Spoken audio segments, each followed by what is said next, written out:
So I'm not going to like leave my Rolex watch. I'm not going to leave it on the desk over there, am I? Because it's valuable and it will disappear. But but self-knowledge, boy, I can just leave that laying anywhere around. Why? No one will pick it up. No one's interested.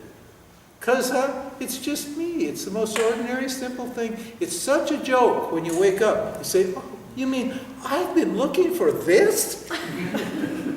And you just start laughing. There was a beautiful case in India a couple of years ago. This lovely Swedish woman. She was about 70 years old. She was a beautiful woman. And she'd been knocking around for years and years and years in the spiritual world. She was very pure. But she wasn't like holy and sanctimoniously pure. She was just a very pure person. And she came to the teachings, and she came every day, and I could tell she was just loving it.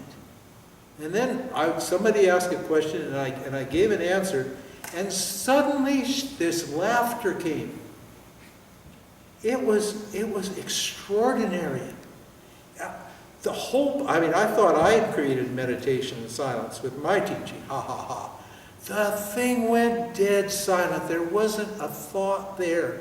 And the self just came roaring out of her. And she laughed. And you thought, when's she going to stop laughing? And she laughed and she laughed and she laughed. And nobody got bored and wanted her to stop laughing. It was so fucking beautiful. Huh? It was so thrilling and exciting and beautiful to hear this freedom coming out of this little tiny lady.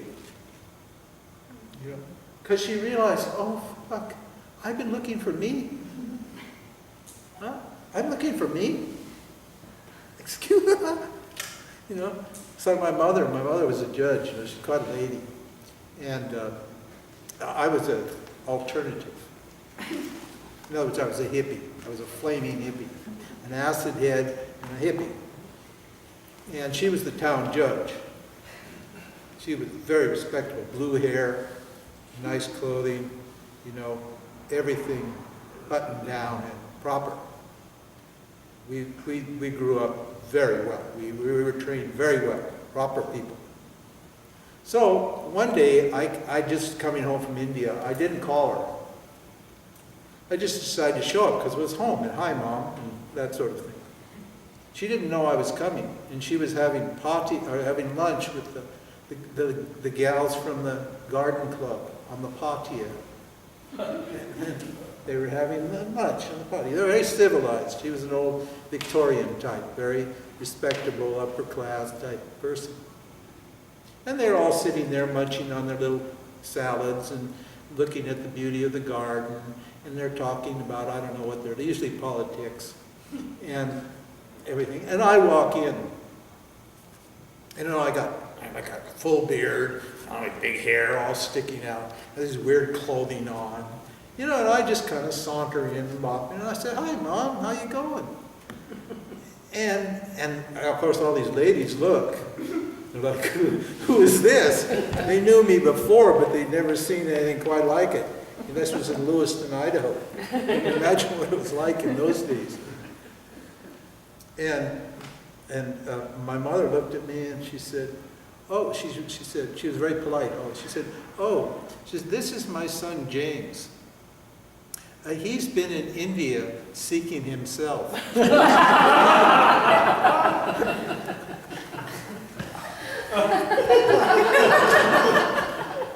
Right. You're seeking yourself, dummy. It's you. That's the point. It's just that simple, ordinary being that's shining out from behind these eyes, from looking through these eyes at the objects. That's all it is. No big deal. Just so simple. But oh no, get in the spiritual world. Boy, they've got it all figured up.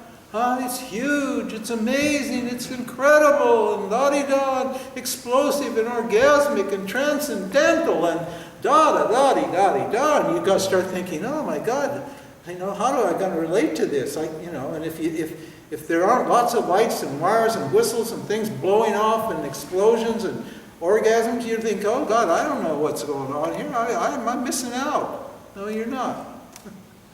It's just you. And that's a big joke. And when you get it, you just don't stop smiling.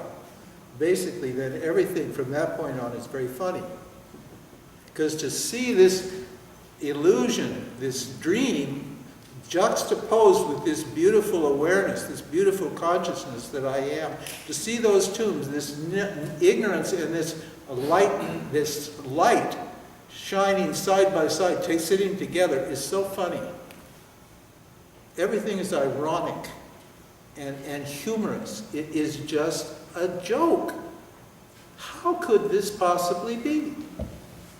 How could everything be shining as awareness, and yet I find these people talking to me like, when I see people, I see them as light shining, and they're saying, oh, Ranji, I've got problems. Like, excuse me? Who's talking to me here? Because I just see this light shining. And this light is saying, that's so funny. Obviously not going to make fun of you or anything like that, because you actually believe you got problems. But you got no problems. You got no problems.